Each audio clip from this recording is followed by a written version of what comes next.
What's up guys, in this video I'm going to be ranking every maximum technique from worst to best, and I'm going to be showcasing their pros and cons. So just a quick disclaimer, this is a PvE tier list and it is my opinion, so something that I have low might be high up on your list, but something I have high up might be low on your list. So starting off with the worst in my opinion is Jogo's Meteor. It's not bad, it has a lot of damage and it hits a really big area, but the other techniques in my opinion just do a lot more than the Meteor.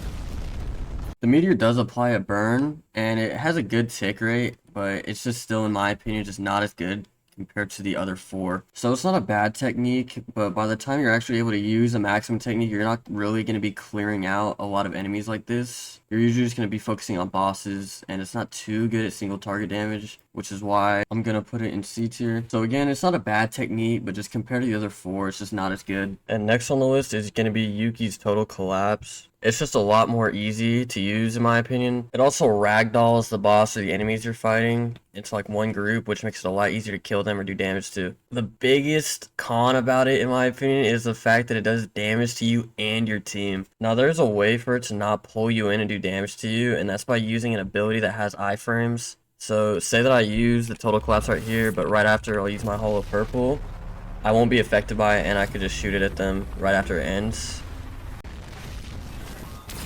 So it's a really good pairing with Infinity, but if you don't have Infinity, I don't recommend using Total Collapse just because it does so much damage to you. So I mean, I would put Total Collapse in A tier, but just because of that one con and the fact that it could kill your team, I'm gonna have to put it in C tier. You could argue Jogo's Meteor is better than Total Collapse, but in my opinion, it just has a lot more uses and it's easier to use. So moving on to the Hay and Arrow Awakening. So your M1s will actually do bleed damage after you hit someone, and you gain access to the Chantable Cleave and Dismantle, which you can do a World Cutting Slash with. And the way that you do the World Cutting Slash is you have to chant the Cleave or Dismantle. It doesn't matter which one first, but you just have to chant them both, and after the animations you will do the World Cutting Slash.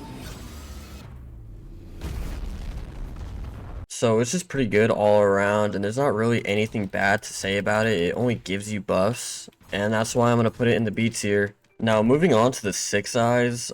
It's really similar to the Hay and Arrow Awakening because it just gives you an enhanced form and it'll give you chantable abilities, which are as blue and red. Without chanting, it actually does give it an enhanced version. When you do chant the blue and red though, it doesn't really matter where you shoot them because they will always like meet each other. And when it does, it has a really big range and it does a lot of damage. The only really big con of this form is the fact that when you do shoot a blue or a red, it'll have an HP bar and it only has 1 HP. So the boss sometimes might accidentally destroy it and you'll have to wait for the cooldown again.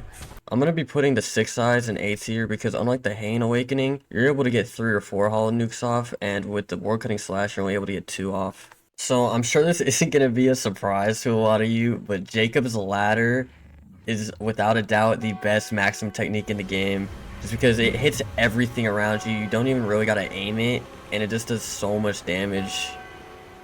It does more tick damage than Jogo's Meteor Burn and Sukuna's Slash Bleed, which I just don't think there was a reason for it to, because it already just does so much flat. And on top of all of that, if you actually do have Yuta's Domain, the Jacob's Ladder becomes a guaranteed hit effect, so you don't even need to aim it anywhere, it just hits everything in the domain. So because of all of that and the fact that it has the most single target damage in the game, it's definitely going to go into the S tier.